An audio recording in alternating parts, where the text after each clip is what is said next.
मा केरेको ओ गा लुम्बेन्दिङ सेवा दोन्दुङ सेवारो आशीर्वाद।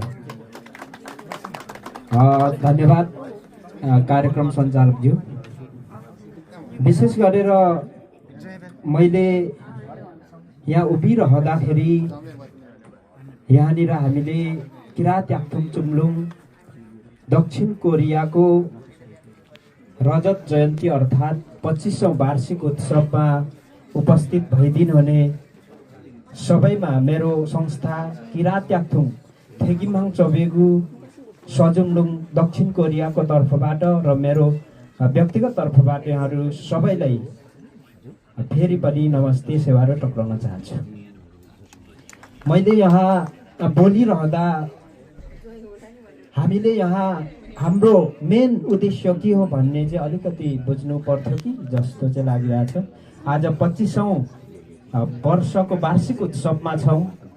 यो अवसरमा हाम्रो अग्रजज्यूहरूले पक्कै पनि अनि याक्थुङ पानिन कसरी चाहिँ संरक्षण गर्न सकिन्छ आखिर ताङसेपचोक भन्ने विषयमा चाहिँ अलिकति सोचिदिनुहुन्छ कि भन्ने पनि मलाई लागेको छ।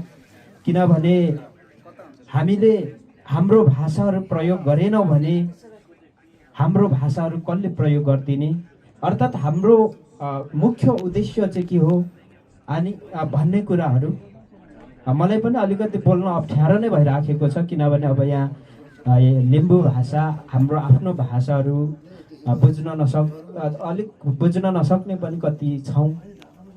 तर मैले यहाँ धेरै बोल्नुभन्दा पनि के चाहिँ भन्न चाहन्छु भने यो वार्षिक 25औं वार्षिक उत्सवमा छौँ। यो अवसरमा हाम्रो अग्रजहरूले पक्कै पनि